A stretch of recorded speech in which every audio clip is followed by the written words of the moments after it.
Hi guys, welcome to Richard Cabile YouTube channel. In today's video, I will teach you how to turn on or off screen lock or unlock sounds on Samsung Galaxy A02. And okay guys, but before we start, kindly subscribe to my YouTube channel by pressing the subscribe button and the bell to notify you if I have new videos. Okay guys, let's start.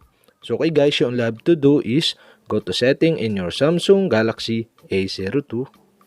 In settings, okay, go to sounds and vibration. Okay, tap this.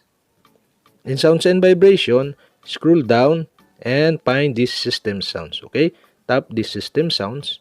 In system sounds, you can see the screen lock or unlock. And on the right side, you can see the switch button. And okay guys, to turn on the screen lock or unlock sounds on your Samsung Galaxy A02 is turn on the switch button on the right side.